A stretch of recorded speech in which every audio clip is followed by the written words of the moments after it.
Hello, good morning. आज हम विषय गणित के अंदर पार्ट 12 कितना भारी कितना हल्का का पार्ट 2 देखेंगे। कल हमने पार्ट 1 में देखा था कि जो है जेजू और मन्नू अपना मकान बदलते समय कुछ सामान घोड़े पर लाद रहे थे और उनका घोड़ा कुछ बीमार होने की वजह से वज़न नहीं उठा पा रहा था, क्योंकि उनके सारे सामान का वज़न 700 किलोग्राम से ज़्यादा था। तो उन्होंने कुछ सामान अलग कर दिया था, ऐसा हमने कुछ देखा था। तो आज हम आगे देखते हैं पार्ट 2। तो वीडियो शुरू करते हैं। यहाँ पर देखिए, करके देखो। अब हमें कुछ प्रैक्टिकल करना है। यहाँ पर देखिए कि मन्नू और जेजू तराजू के दो अलग अलग पलड़ों में पेंसिल और ज्यामिति बॉक्स रख देते हैं। कौन सा पलड़ा नीचे झुकेगा, क्यों? क्या तुम इसका चित्र बना सकते हो?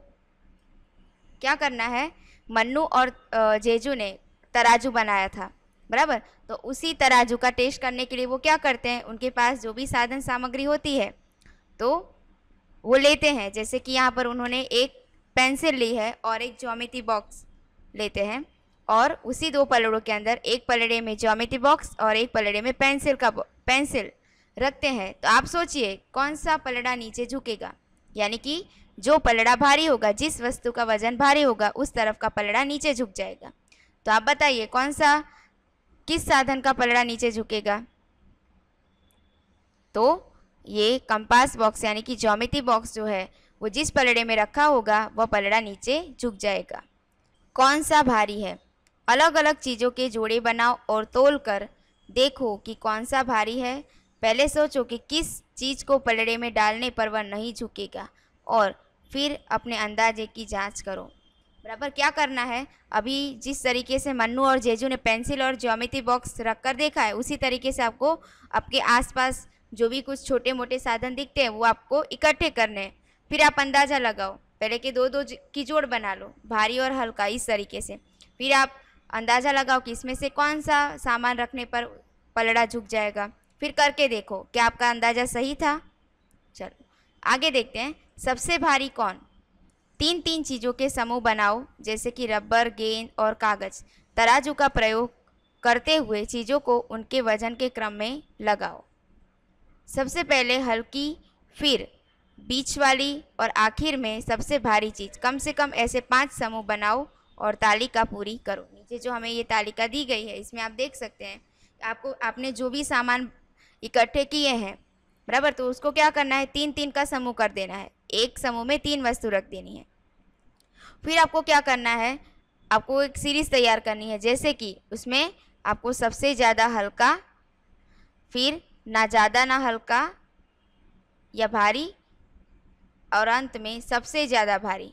सबसे पहले एकदम सबसे हल्की वस्तु, फिर बाद में ज़्यादा हल्की भी ना हो और ज़्यादा भारी भी ना हो, बराबर, और लास्ट में अब सबसे ज़्यादा भारी। ऐसी वस्तु को क्या करना है, आपको सीरीज बनानी है।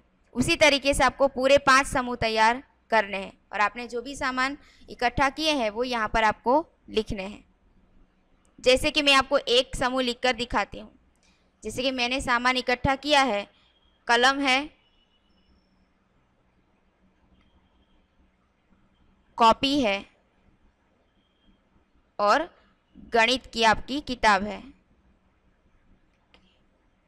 किताब।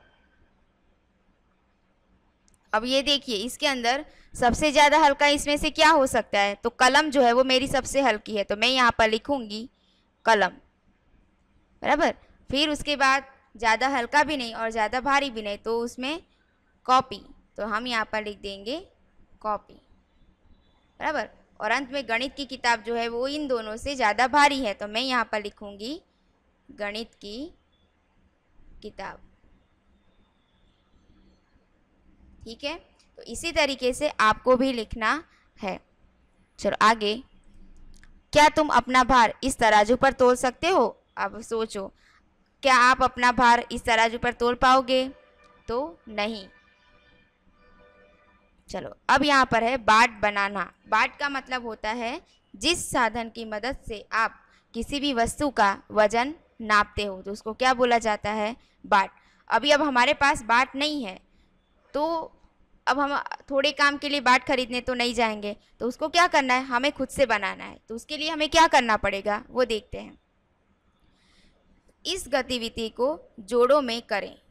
इसके लिए तुम्हें चाहिए तराजू, बट्टे, एक साबुन की टिक्की, प्लास्टिक की थैलियाँ, रेत और रबर बैंड। तुम किसी बड़े व्यक्ति की मदद भी ले सकते हो। अभी आपको यहाँ पर दे दिया गया है कि आपको कौन कौन से सामान यहाँ पर चाहिए। फिर देखिए, साबुन की एक नई टिक्की लो। साबुन की टिक्की पर उसका वजन लिखा होता है।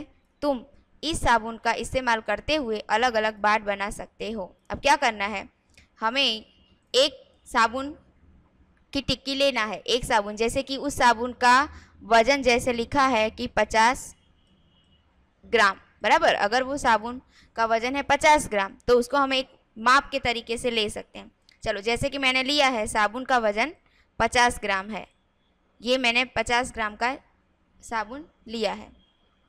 अब देखिए, प्लास्टिक का एक छोटा पैकेट लो। अब उसके लिए क्या करना है, एक प्लास्टिक का पैकेट लेना है जिसको तराजू के एक पलड़े में उसे रखो। अब उसको क्या करना है, थोड़ा खोल देना है अच्छी तरीके से और उसके पलड़े के दूसरे हिस्से में रखना है और दूसरे हिस्से के अंदर साबुन की टिक्की को दूसरे पलड़े में रखो। एक तरफ साबुन की टिक्की रखनी है जिसका वजन 50 ग्राम है और दूसरे पलड़े में आपको जो खाली प्लास्टिक की थैली है उसको आपको रखना है।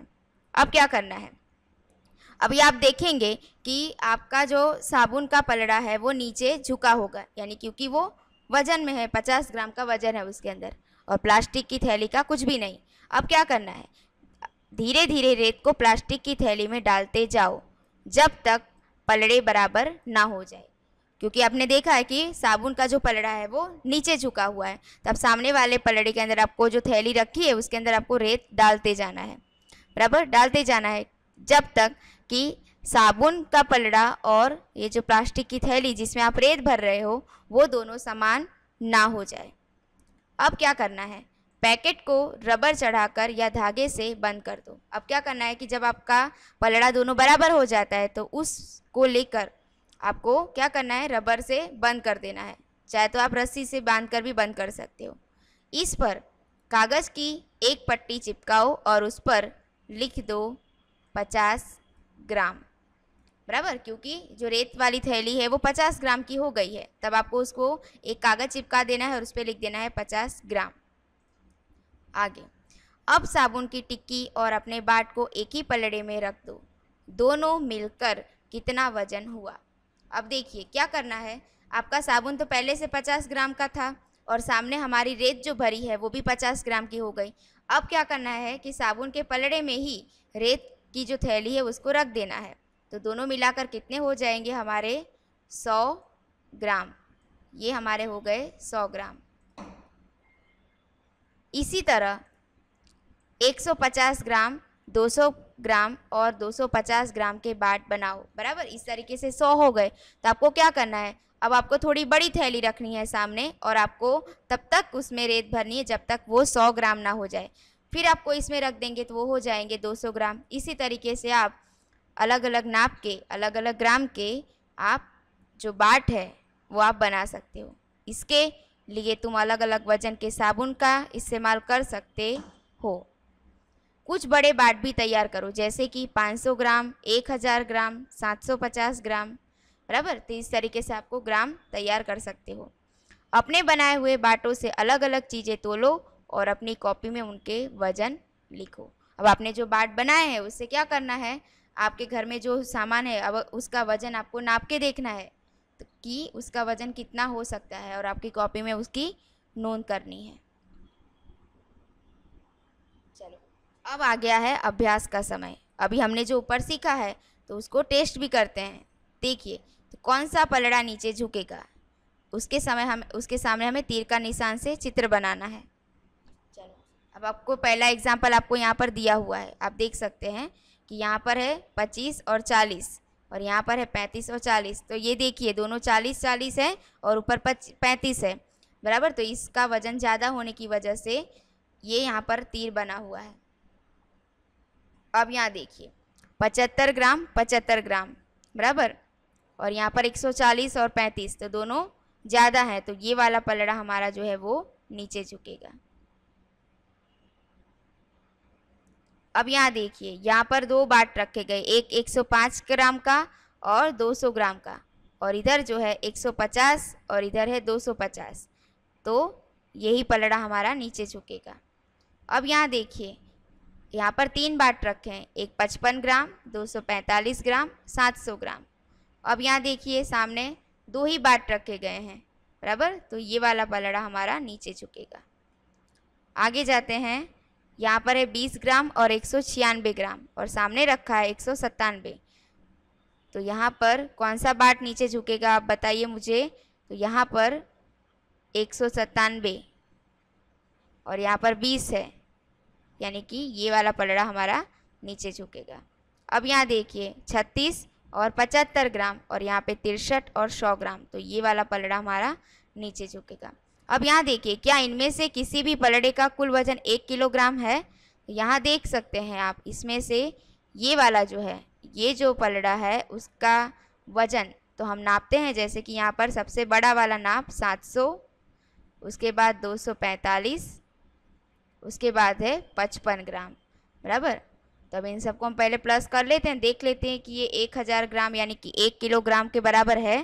तो देखिए 5 5 0 हासिल 1 और ये हो गए 10, 10 का 0 हासिल 1, 7 1 8 और 2 10, तो ये हो गया 1000। तो 1000 ग्राम बराबर 1 किलोग्राम, बराबर। तो यहाँ पर लिखेंगे हाँ। 1 किलोग्राम में कितने ग्राम होते हैं? तो 1 किलोग्राम में होते हैं 1000 ग्राम। आप GR लिख सकते हो या लिखते हो ग्राम। ओके, तो आज का वीडियो बस यहीं तक है। दूसरे वीडियो में हम वापस मिलेंगे। तो आज का ये जो पूरा वीडियो है वो आपको ये सारे बाट बनाने हैं, उनको प्लस करके लिखने हैं, और कौन सा पलड़ा नीचे झुकेगा उसके नीचे आपको ये निशान भी लगाना है। धन्यवाद।